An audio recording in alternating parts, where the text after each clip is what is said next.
কেমন আছেন আমার ভাই আপুরা? চলে আসলাম। আজকে আমি দেখাবো গরুর মাংস কিভাবে আমি রান্না করি। গরুর মাংসগুলো আমি কিন্তু ছোট্ট ছোট করে কেটে নিয়েছি, কারণ বড় মাংস আমার ছেলে একদমই পছন্দ করে না। তার বায়না সব সময় মাংস ছোট করে কাটতে হবে, ছোট ছোট করে কেটে তার নাকি ভুনা ভুনা করে দিতে হবে। এরকম করে রান্না করলে নাকি তার কাছে অনেক মজা লাগে। আর বড় করে কাটলে নাকি মশলাপাতি ভালো করে ডোকে না। সেই জন্য আমার ছেলের বায়না তার ছোট্ট ছোট করে মাংস কেটে রান্না করে দিতে হবে। এই জন্য ছোট করে মাংস কেটে নিয়েছিলাম, তারপরে মরিচ পেঁয়াজ রসুন কেটে নিয়েছি, লবণ দিয়েছি, তারপর একটু আদা দেব। আমি হাতে মেখেই রান্না করি মাংস, বেশিরভাগ গরুর মাংসটাই বেশিরভাগ হাতে রান্না করে মেখে। আর মুরগির মাংস দেখা যায় আমি তেলের পার সব কিছু কষিয়ে রান্না করি। হ্যাঁ, তারপরেই তো তেল দিয়ে দেবো। আরও অনেক মশলা তো দিতেই হবে, সেটা সবাই জানেন। আসলে কি কি মশলা লাগে গরুর মাংসে সবাই জানে, তাই কিন্তু আমি অফ ক্যামেরায় এই যে জিরের গুঁড়া, সজের গুঁড়া, হলুদের গুঁড়া, তেজপাতা সব কিছু দিয়ে নিলাম। পরিমাণ মতো যতটুকু লাগবে আমি ততটুকুই সব কিছু দিয়েছি। আর একটু অফ ক্যামেরায় তেল দিয়েছি। আমি এভাবে হাতে মেখে নেব। আমি কিন্তু গরুর মাংসটা হাতে মেখেই রান্না করলে আমার কাছে অনেক মজার লাগে। সেই জন্য আমি সবসময় গরুর মাংস হাতে মেখেই রান্না করি। সবাই কিন্তু এইভাবেই রান্না করে দেখবেন, আমার মনে হয় বেশি এভাবে একটু মেখে রেখে দিলে আর একটু ভালো হয়। আমি অবশ্য মানে কড়াইতেই মাখাচ্ছি, মেখে একটু ঢেকে রাখবো, তারপর আমি চাল ধরিয়ে দেব। আসলে আমারও মাটির চুলায় রান্না করি। মাটির চুলায় রান্না আমার মনে হয় বেশিই মজা লাগে। হ্যাঁ, গ্যাসের চুলা আছে অবশ্য, আমি খুবই কম রান্না করি গ্যাসের চুলায়। আমার মনে হয় যে মাটির চুলার রান্নাটা বেশি স্বাদ লাগে।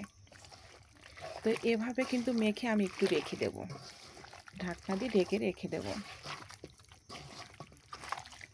রান্না সবাই কিন্তু করতে পারে, কিন্তু আমি কিভাবে রান্না করি সেটাই সবার সঙ্গে একটু দেখার জন্য শেয়ার করি। ভালোভাবে কিন্তু একটু মেখে নিতে হবে, তারপর একটু আমি এরকম করে পানি দিয়ে একটু রেখে দেব।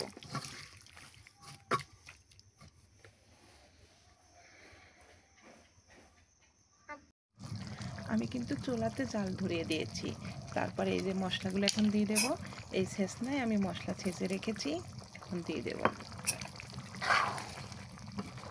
এখানে 2 কেজির একটু কম আছে মাংস।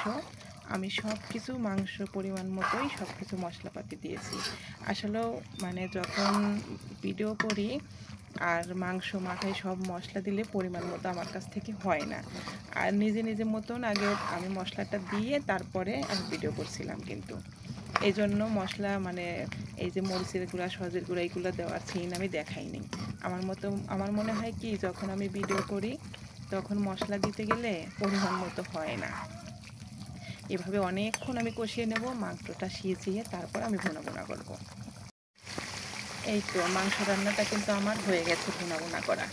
অনেকক্ষণ ধরে কষিয়ে নিয়েছিলাম, এখন একদম বসানো হয়ে মানে ভুনা ভুনা হয়ে গেছে। আমারও খিদে লাগছে, রান্না প্রায় হয়ে গেছে। নাইমা খাবি? এইদিকে আমার হাজব্যান্ডের ক্ষুধার জ্বালায় বসে একাই ভাত বেড়ে নিচ্ছে, সে নাকি খাওয়া শুরু করে দিয়েছে। তার জন্যই আগে এই মাংসই তাকে তুলে দিচ্ছি।